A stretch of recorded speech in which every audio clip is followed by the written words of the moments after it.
State's College of Business have taught me new respect for the meaning of the word facility. A facility, Webster tells me, is a structure that is built to make an action or operation easier or to serve a special purpose. The special purpose here, of course, is education. And my somewhat biased opinion is that this well-designed, practical building will definitely make the action of education easier. It is an efficient building for students, for faculty, and for staff. And a special feature is the access that students have to faculty members. It is a quality addition to the other educational facilities on the campus. I recall that when I came to Ball State as a freshman in 1925, that there were only 5 buildings on campus.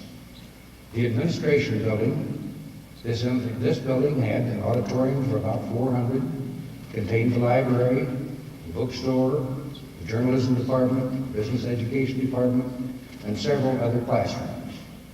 Then there was the science building, which is now the East Quad. It was the Ball Gymnasium and a steam plant and a wooden girls' dormitory known as Forest Hall. 3 more buildings were added while I was in school. There were only about 1,000 students enrolled each year during my 4 years here. They say that motivation has a lot to do with education, and I was certainly well motivated. My motivation was simply this: I had to get an education and make something out of Ralph J. Whitinger or sell pencils on a street corner. I came to Ball State. It was the only place I could attend. I couldn't afford to go anywhere else. I was able to enroll here because I could live with my mother, and I could go to class in the morning and work in the afternoon. For the 4 years I worked afternoons, filling a few over 1 million capsules with patent medicine for the Vicus Medicine Company. I didn't start out to be an accountant. I wanted to be a chemist. 2 accidents in the chemistry laboratory near the end of my second year convinced me that crutches and laboratories didn't mix. I changed my major to accounting. My education was a good one. There were 4 professors in the business education department: Mr. Studebaker, Swinford, Carmichael, and Miss Bachman. They were excellent teachers, and they demanded good work. I'm proud of my Ball State educational background and of Ball State's development into a university in 1965. I watched with keen interest and the growth of the College of Business, and I am pleased to be associated with the faculty. I'm acquainted with many of them personally, and I know that they are turning out superior students. I have lived in this community all of my life, and I've watched Ball State grow in terms of number of students, faculty, staff, in buildings, and in quality. Through all of these years, I have had the strong belief that Ball State was important to the community in terms of economics. It is important because when businesses recruit corporate level personnel, they have a fringe benefit to offer because of the university's cultural and educational offerings. This helps to bring good people to Muncie and is a plus for those of us who already are here. The presence of the faculty adds an intellectual dimension to our lives, and the need, that zesty, inquiring spirit that you students bring with you is just great. In short, Ball State is and has been a tremendous asset to this community. I believe that anything the citizens of Muncie can do to help Ball State University is going to help the community. The initial news about the name of this building came as a pleasant shock to Mrs. Whitinger and me. The shock has worn off, but the warm feeling has not. Thank you for naming this facility for me. It is an honor, and at this moment, that I will treasure as long as I live. Thank you.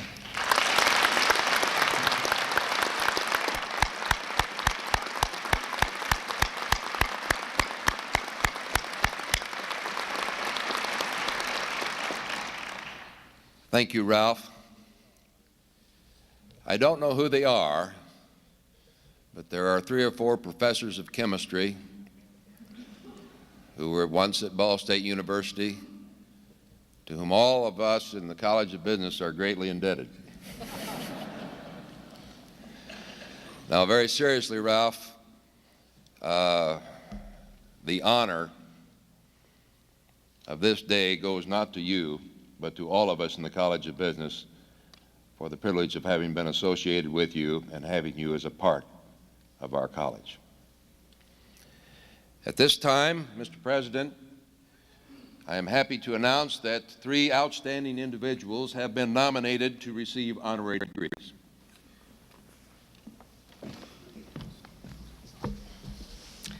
Thank you very much, Dr. Black. Dr. Wheeler, Dr. Byrol, Dr. Hannaford, Dr. Gardiol, and Dr. Bell, will you please come forward to assist in conferring of degrees?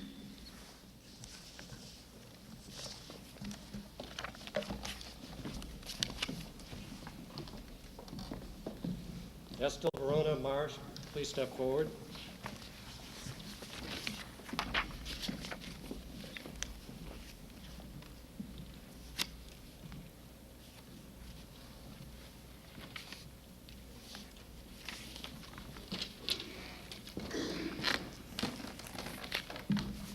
Mr. President, those of us who live in Muncie associate the name of Marsh with the highly successful Marsh supermarkets. The company has 65 supermarkets, 117 village pantries, 16 drug stores, 2 farmers markets, a Foxfire restaurant, an import office, and 4 warehouses. Estel Marsh, whom I present today, left college to help his father with the family grocery stores in Randolph County. He took the giant step into the world of business himself and opened a grocery store on North Elm Street in Muncie for 9 years. By 1952, the company went public when annual sales totaled $11,500,000, and there were 16 stores and over 400 employees. Estel Marsh became director of planning new stores in 1953. In 1957, he became executive vice president of general operations.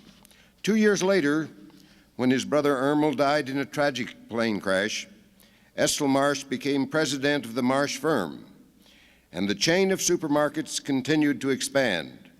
In 1968, he became chief executive officer and chairman of the board of Marsh Supermarkets, a position he held until his retirement in 1977. Active in civic affairs in Muncie, such as Rotary Club, Muncie Club, Elks Club, and High Street United Methodist Church, Estel Marsh also was a director of the Muncie, Delaware County Chamber of Commerce, the National Association of Food Chains, the Supermarket Institute, and Merchants National Bank. Although he did not complete his degree in business at Ball State, this university counts him among its staunchest and most loyal friends. Mr. President, it is my great honor to present Estel Marsh for the honorary Doctor of Laws degree. Estel V. Marsh, you have served your family, your business, your community, and this university with the same steadfast sense of loyalty and purpose that was characteristic of your earlier life, working for your father in his grocery stores in Randolph County. Through the years, you have demonstrated your interest in Ball State University by serving a decade on the board of directors of the Ball State University Foundation. You and your wife have been major benefactors of Ball State, thus making it possible for many young people to earn a degree which circumstances forced you to forego in the early 1930s. This university is deeply appreciative of your dedicated service as National Annual Fund Chairman in 1969. Through your efforts, new donors joined a growing legion of loyal supporters of Ball State University. The Ball State Alumni Association honored you in 1972 with its Distinguished Service Award. Today, we are pleased to recognize you officially as a Ball State University alumnus. By the authority vested in me by the Board of Trustees of Ball State University, I hereby confer upon you the degree Doctors of Laws with all the rights and privileges thereunto pertaining, and award you this diploma and testimony thereof, and present you the academic hood appropriate to the degree.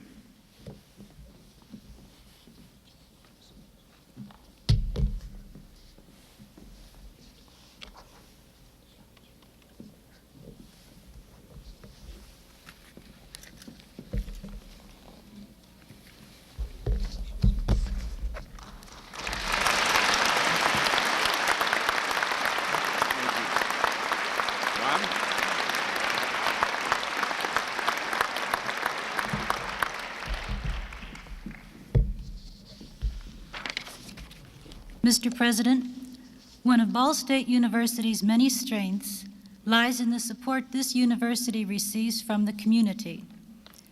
One of these community strengths is Hamer Shafer, Chairman of the Board and Chief Executive Officer of Muncie Power Products, Incorporated. Mr. Shafer and his wife Phyllis, a Ball State graduate, have been loyal supporters of the Ball State Alumni Association and the College of Business programs. Mr. Shafer learned about the work ethic at a young age. He was a newspaper carrier and theater usher in order to help support his mother and sisters while he was in high school. No full-time jobs were available when he graduated from Muncie Central High School during the Depression. He did postgraduate work at Central High School and worked as a delivery boy for United Parts, an automotive supply store. It wasn't until 1935 that he was able to find a full-time job with Muncie Parts as a delivery man, shop man, and utility person. During World War II, Mr. Shafer worked in a tool and die shop in Detroit, Michigan, and attended Wayne State University. He returned to Muncie with his family and resumed his employment with Muncie Parts. When the owner died, Hamer Shafer purchased part interest in the company. From 1952 to 1966, he was general manager. Under his leadership, the company changed from a supplier of passenger automobile parts to a supplier of power equipment for the heavy truck industry.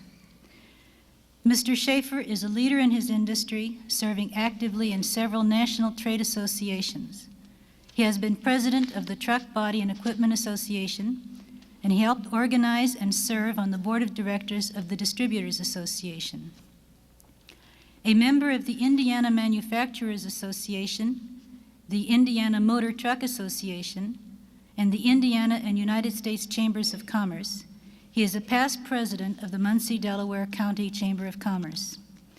He is a 1977 recipient of the Horatio Alger Award from the Muncie Boys Club.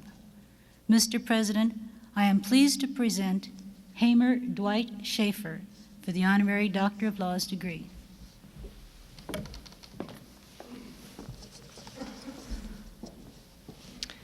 Hamer Shafer, Ball State University recognizes you today for your contributions to the university and the community. Acknowledging the importance of continuing education for adults, you have been instrumental in encouraging the establishment of a joint program involving Ball State and the Muncie, Delaware County Chamber of Commerce called the Academy of Community Development and Leadership, for which you have served as president of the Academy's Board of Trustees. This far-sighted civic program identifies, encourages, and educates young men and women with potential to be leaders in this community. In your own business, Muncie Power Products, Incorporated, you worked with the College of Business at Ball State to create a 13-week course for your company's office and management personnel. In addition to gifts to Ball State University through the foundation to support scholarships for students in the College of Business, you and your wife Phyllis financed the decorating and furnishing of the Alumni Lounge in the Ball State Alumni House. For your support of Ball State University, we thank you. By the authority vested in me by the Board of Trustees of Ball State University, I hereby confer upon you the degree Doctor of Laws with all the rights and privileges thereunto pertaining, and award you this diploma and testimony thereof, and present you the academic hood appropriate to this degree.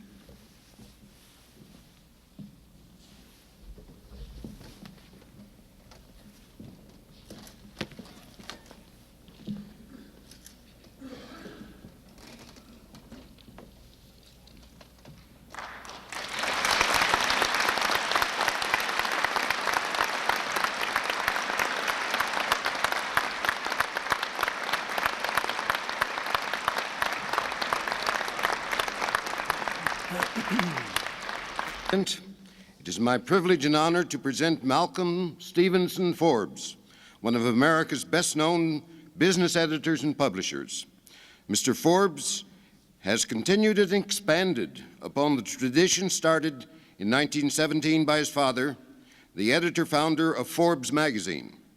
Through careful editorial management and insight, Mr. Forbes has offered his readers clear, incisive articles pertinent to the critical business issues of the day.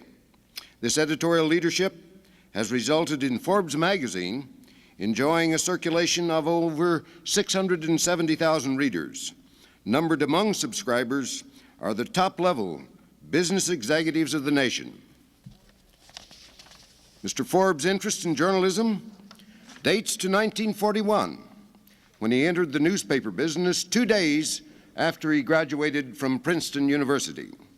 Following military service, he joined his father's publishing business, becoming vice president of Forbes Incorporated and associate publisher of Forbes magazine in 1947. The following year, he founded Nation's Heritage, a bi-monthly pictorial publication of American history. He was awarded the Freedom's Foundation Medal in 1949 for publishing a 6-volume series on the American heritage. Mr. Forbes was elected editor and publisher of Forbes magazine in 1954 following the death of his father, and president of Forbes magazine Incorporated in 1964. Mr. Forbes is also the author of Fact and Comment, published in 1974 by Alfred Knopf, and a humorous volume, Sayings of Chairman Malcolm, a Harper Row publication in 1978. He is Chief Executive Officer of Forbes Investors Advisory Institute, Incorporated, of Forbes Trinchera, Incorporated, of Sangre de Cristo Ranches, Incorporated, Fiji Forbes Incorporated, and Forbes Europe Incorporated. Mr. President, it is my honor to present Malcolm Stevenson Forbes for the honorary Doctor of Letters degree.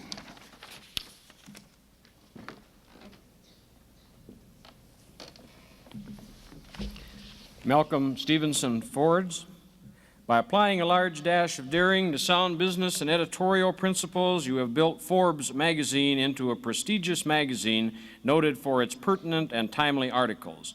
Forbes magazine, which now enjoys a circulation of over 670,000 and surpasses several well-known weekly magazines in readership, is well known to all of us.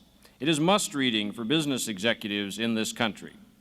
You are recognized by your readers, government officials, and other opinion makers as an articulate and outspoken advocate and defender of the capitalist system.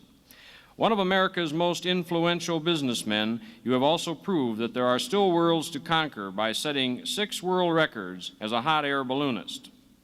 Those of us who keep both feet on the ground most of the time salute you for your daring and envy the thrill that must have been yours when you saw America from this vantage point.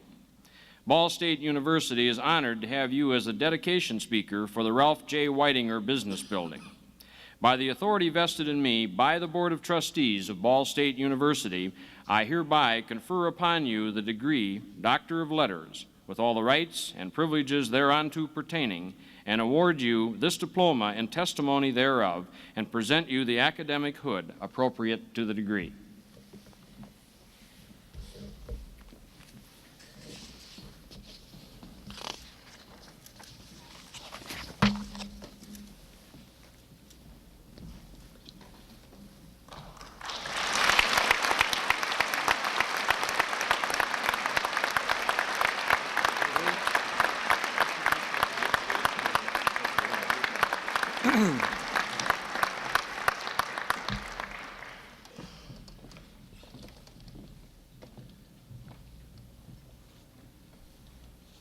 Ladies and gentlemen, may I present to you Dr. Estel Marsh, Dr. Hamer Shafer, and Dr. Malcolm Forbes.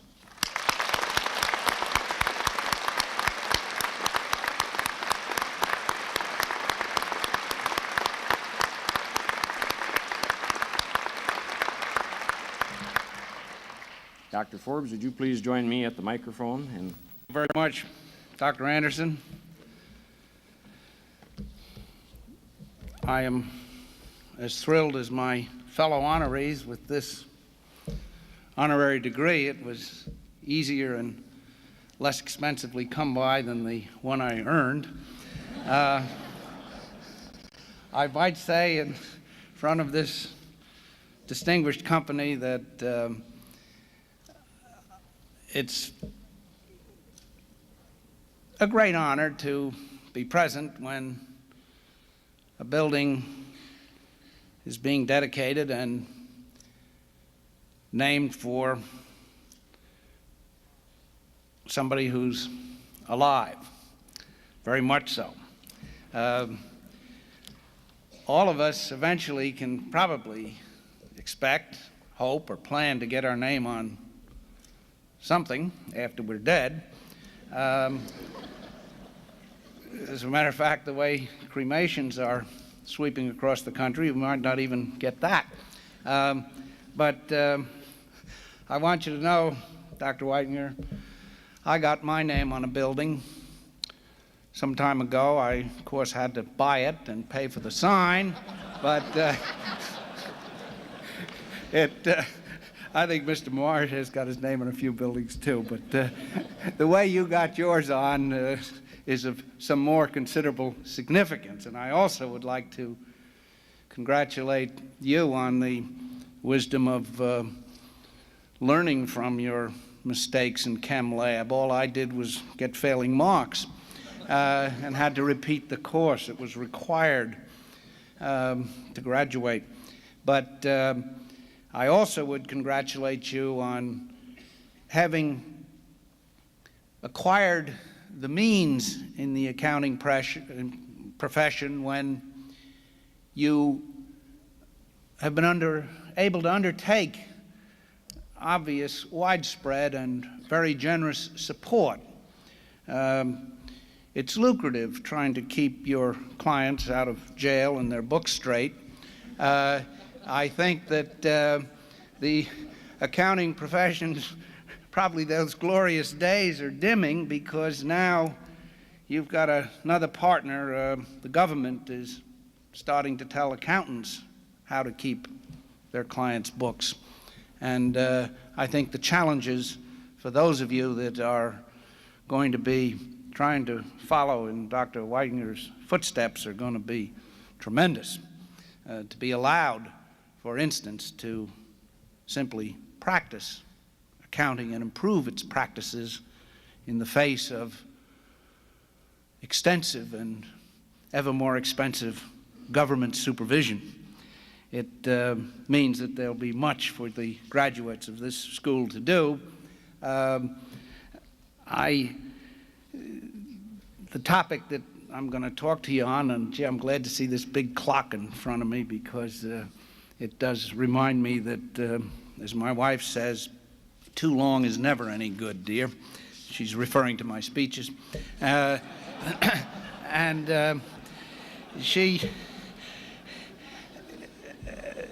I, as you gathered from the introduction, had a reasonably meteoric rise in my profession, in my chosen business, and I would recommend the course to you. 51% of the stock, and the death of your father in a business he founded eases the path.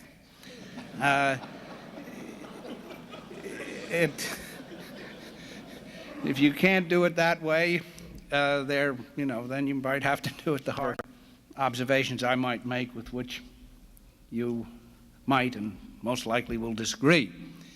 Because in our business, particularly the end of it that I most enjoy, namely editorializing, the first requisite to coming to conclusions very often is an unfamiliarity with the facts and difficulties.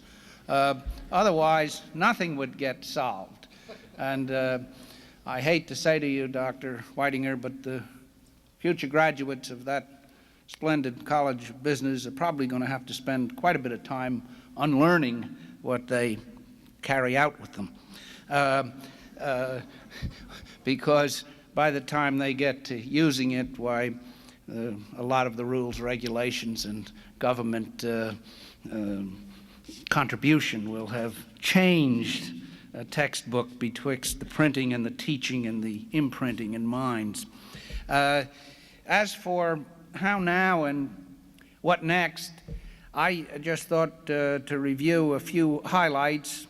If you hit enough major issues quickly, people don't have time to quibble with your solutions before you're on to another. And so I thought I would point out something that I haven't seen too much point made of, and that is the enormous contribution that the Russians made, and I say this in absolute seriousness, to the good things that are resulting from their Afghan invasion. Prior to that, literally, our world, the free world, the Western world, was on the brink of a catastrophe that's hard to imagine however much we talk about it, namely no oil from OPEC in the Middle East. The governments there friendly to the West and to freedom, and there are those in Saudi Arabia and Tunisia and Egypt and other areas. Those governments were teetering on the wave of an Islamic, fanatical, religious revival that Mr. Khomeini represented. And from Morocco right through to Iraq, every government that is currently acting rational in the Middle East was in danger simply because of a degree of tolerance of blue jeans and American ambassadors, was in danger of a wipeout through any number of volunteer fanatics in their own ranks. And it was a very real brink that we teetered on, because to people engaged in revolution and in the type of extremism that cares nothing for life, the fact that oil and marketplaces would disappear doesn't mean that much when you're nomadic or when you are used to doing with very little anyway. And that describes the bulk of the people in the countries that could easily have been wiped out in terms of governments and organization. Look what happened in Iran. Look what their economy, the total severance with the Western world has meant. Relatively little, except to those that lost their heads, and 50 Americans that are held hostage. It's an extraordinary circumstance. We escaped it because the Russian invasion got us off a hook we shouldn't have been on. And I don't say shouldn't have been on from the point of view of government policy. Those have been cumulatively asinine, but they weren't the real problem. The real problem was a feeling of discomfort with the culture. They hadn't learned to cope. Well, some of us haven't, with rock and roll and hot rock and hard rock and all that thing, but very important to their youth as to our youth. I hope they'll outgrow that. They say you outgrow everything. But anyhow, this sort of thing had created a vulnerability for the West in an area so vital to us that the Russian invasion reminded them that their freedom, too, to follow however devoutly or however intensely a religion of their choice, and to be free to change governments, ipso facto by the bullet or by the noose, but to be their own country, was never menaced by the United States. We have never militarily, we don't represent the kind of threat that they have been dramatically reminded Russia does represent to them and beside them and all around them. And this was of infinite value in restoring a new shot at righting and stabilizing a situation that was rapidly getting very dangerous for us and our economy as we still know it. The second thing that came out of that Russian action was our awareness that in our concern for social progress, basically in our politicians' concern for getting elected, and after all, to get elected, you try to promise what you think everybody, what most people most want, which is something for nothing. and then you try to deliver on part of it when you get in. And as a result, you run an immensely unbalanced budget, and you take it out of things like military preparedness, and you put it into a lot of other appealing immediate spending game plans. So we were, literally, we've discovered when we were outraged at what happened in Afghanistan, that we had, in terms of a conventional capability, damn near nothing. We've had to make a great issue of finally spinning off 1,800 Marines and putting them on slow boats to the Gulf, while Russia, in 2 days, dropped almost 100,000 airborne, tank-supplied, backup troops into that country. In other words, we're down to dealing with tokenism and presidential rhetoric, and that doesn't cut so much mustard with Russia. Russia is only a superpower for a very simple and essential reason. Nobody that's been there, nothing you've ever read about it, and it's not all exaggerated and distorted. Russia's sole qualification for being acquainted with this country, and in many instances currently ahead of it, is simply raw military power. Their capacity to build buildings, to house their own, to grow grain, to do any of the things we take for granted, is simply not on a par with almost every one of their satellite countries of the formerly free ones, whether it's Czechoslovakia, Poland. They have concentrated, however, having been invaded so often and invading so often, they have concentrated on muscle. And we have come to rely, with all the best intentions in the world, on the power of prayer and the capability of the atomic weaponry to bring sense to an enemy to whom sense is muscle and not piety. I'm not knocking prayer. Heavens knows we all need it often enough, and we don't know if that'll be enough, but we have sense enough to appreciate its power. But it isn't translatable, as the saying goes, how many divisions does the Pope have? And in terms of dealing with the power, a communist power of Russia, you are dealing with raw might.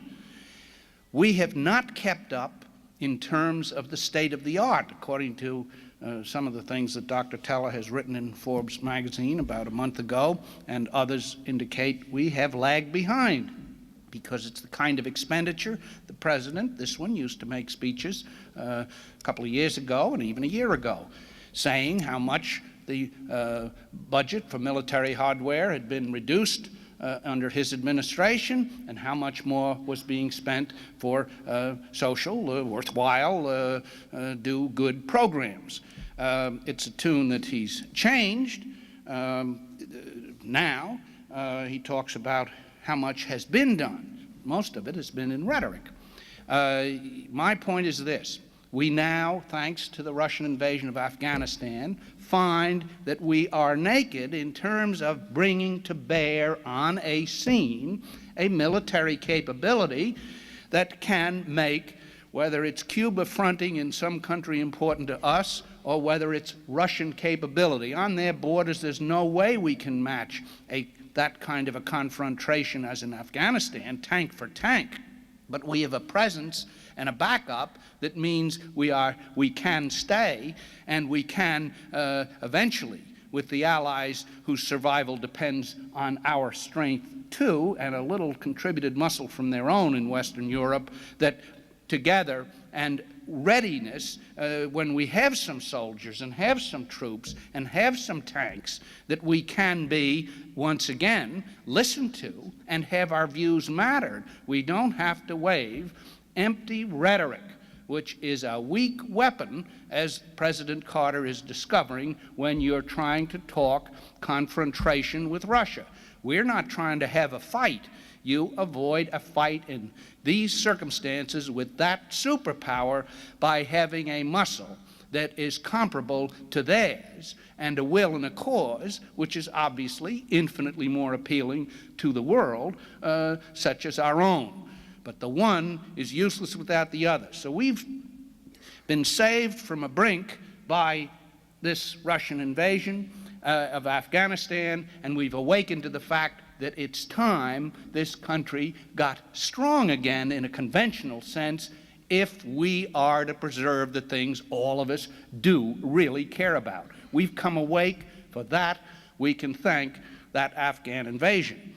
Given those circumstances, how do we do this preparation? How do we avoid being brought to our knees in another energy crisis where we are dependent on OPEC, where we are dependent on a friendly Saudi government, which has its own troubles in surviving, and which is finding itself surrounded by countries that have Russian supplies and whose governments, be they ever so puppety and unpopular among their own people, sufficient bayonets, mutes protests sometimes. And given that situation, how do we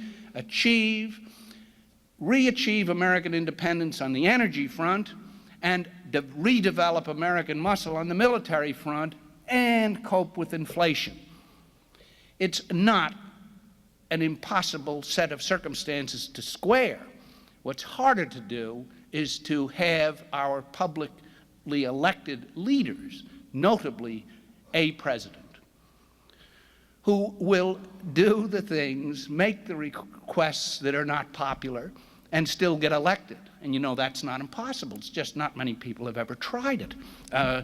We have elected some good presidents, and not all by accident or assassination have they risen to the top. But normally we require that when they talk in Iowa, they are for extending and expanding subsidies to the farmers, and when they talk in California, they are for no cutbacks on superseded military installations. You know, everybody's for you taking the cut, not me. But given that circumstance, our inflation problem, it's so out of hand that, gee, you could almost get it back in hand. You know, it's big enough to pick up now. 18% is something tangible. What it's meant and what it does mean. I was talking to your chairman here just briefly, asked him, you know, how much longer are you going to be able to pay 18% for the money you've got so you can lend it out at less to your customers? And he allowed us how if he had the answer, he'd probably be in Florida now. But I think two things will get the thing in hand. I have to explain to you there may be signs of progress. They told once about a very famous actress in New York who went into a nightclub there, and she went to the ladies' room, and in due course she discovered there was no paper so she called out to the attendant that she needed some paper, and the attendant said they had no more. And then she said, well, you know, some Kleenex will do. And she said, gee, I can't find any.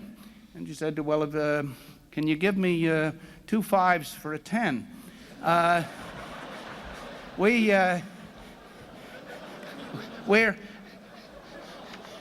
Our respect for the dollar, you know, she might not ask for change anymore. But I think that the near extremis we've approached in this rate of inflation, there's just no way we can adjust and cope. It's one thing for a Brazil or an Argentina, or in certain other circumstances in a country where overnight they can say, okay, 50% and everybody gets paid 50% more. I guess they have printing presses on a par with our own. They don't make money, they print it, and then they don't let anybody take it out, and work is assigned, etc. It's not a circumstance under which this country will ever be comfortable living at a 20% rate. We were adjusting fairly well to 6, 7, and 8, and there were those that thought, you know, once we keep it under double digit, we can all go on this bender for a long time. That isn't so, and now our attention to the dangers of this rate of inflation have been deflected by foreign affairs, the taking of the Iranian hostages and the like. But there is not, the road to curbing inflation and accomplishing the other two things is not that tough, that complex. It isn't something about which new economic theories have to be developed. I think two things would, in major measure, do it. And we just might actually do one in the next 3 to 4 or 5 weeks. If Mr. Carter doesn't get totally far ahead in his renomination assurance, he might actually call for, make recommendations that would result in a balanced federal budget instead of the projected deficit, which is in the neighborhood of, well, it depends on which day you read the paper and which, quote, economists, unquote, you hear talking in Washington, 20, 30 billion, which will be vastly greater, in fact, if he calls for a budget balanced and puts a freeze on, and he immediately picks up $3 to $4 billion, on automatic wage increases tied into the cost of living, the cat chasing its tail syndrome. Right there is $3 to $4 billion. If we put a cease and desist on a housing program that was implemented a few years ago, not very long ago, at a few $100 million in the first year, which will be up in the trillions in about 4 more years, 5 more years, incomprehensible compounding, almost geometric.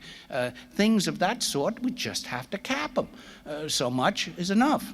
And then taking the so-called windfall profit tax from the oil companies to the extent that the legislation now has done it, and adding, very simply, much as it may inconvenience, not hurt 99% of Americans, but inconvenience us by having us pay a minimum of 50 cents more a gallon for gas.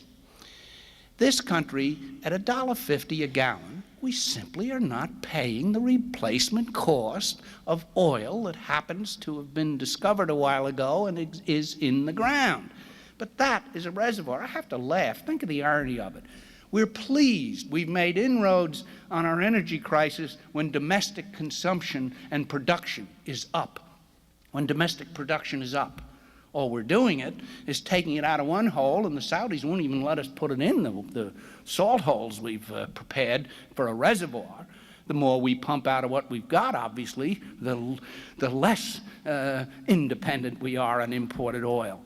Hell, if we were importing 3/4 of the stuff, we'd be much better off and keeping what we have here for the emergency. Then we'd also know what the present cost of oil is. It's astronomical. There isn't a country in Europe pays less than $2.50 a gallon. My point is, we have vast spaces and so forth, but we have to pay the replacement cost. And if the president packaged this additional source of revenue, obviously you reduce the amount you use. I mean, if you're going to pay $2 a gallon, you're going to go to a closer drive-in theater even if the feature's lousy, because after all, a lot of you don't go to drive-ins for the movie. But you simply we can get by with less. We cannot get by with none. If you know that additional cost is going to make this country's strength back to where it's respected by the guy that is absolutely out to cut us up. Russia means business. As I say, their superpower is raw power. They have it in being. Instead of the government, another place, instead of the government guaranteeing, after all this folderol, $1.5 billion to Chrysler Corporation, instead of ordering that tank that after 10 years we finally have one that ran long enough for the press demonstration, and they say they'll have the kinks out, so instead of ordering 800 of them, why don't we give them $500 million now in advance for the tanks we're going to order $2 billion worth of anyway, and tell them, look, you get another, instead of them rebating $400 on their gas guzzlers, let's us say to them, you get 400 extra bucks for every one you deliver 6 months ahead of time. Let's put the shoe on the other foot. Provide essentials that we have to cut the mustard in this world today in the crises we face, and we are the responsible power. The others have to lean on us. We're not going to let them totally lean on us, but we have to have the sinew. There isn't one thing in the American experience, the American dream, the American objective, what we stand for, what we care about, that wouldn't be fueled by a sensible appeal and the feeling, okay, the government's going to stop some of this spending nonsense, because some of it is hard to justify, except if you're in politics and have some lazy constituents that would rather work for the feds than have a job. If you're out of that category, most Americans would absolutely support a program of sacrifice if they knew what direction it was going and it was one that mattered. And I say to you, the program just passed in the Congress. The committee has finally agreed on it, that for $20 billion from the excess, the windfall profits tax in oil, going into new energy sources and to seed money for meaningful pilot plants, not laboratory pilot plants. We're going to have energy at $2 a gallon for gas tomorrow morning. I would say to you in 8 months to 12 months, we would almost have energy running out our ears. There are, no matter what anybody tells you, every textbook history of every new discovery or invention, they did the unit cost based on the state of the knowledge then, whether it was the automobile, making a tire, an Edison electric plant, the first Victrola, you name it. Of course the initial ones are beyond cost, but when you have a market, as we do, for any type of form of energy, from wood-burning stoves to gasohol producing agricultural residue. There is ingenuity. We'll have energy coming out our ears. We can think of the American interest in the way we approach the Middle East. We can concentrate on rectitude in addition to simply having to have their oil. We can be an independent people again in terms of energy, and we can have the kind of muscle that can make us effectively heard for the things we all believe in. In short, I don't think the sacrifice required is great. It just asks that one of these guys running for the job levels with us, spells it out. And listen, if we have to have a Democrat, I'm glad Teddy's out of the picture. I hope that Mr.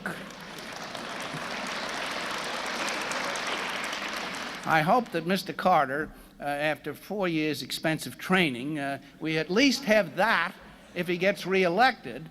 He knows more than he did 4 years ago on the job. But as for the alternatives, I don't want to divide you all, and who knows after yesterday who's on first in the Republican ranks. All I can tell you is there's a variety of choices. I don't know which way one of them is going to go, but if one of them will speak up and speak out in a non-complicated situation, we can be what we always have been, and we fully intend to be again. Thank you very much.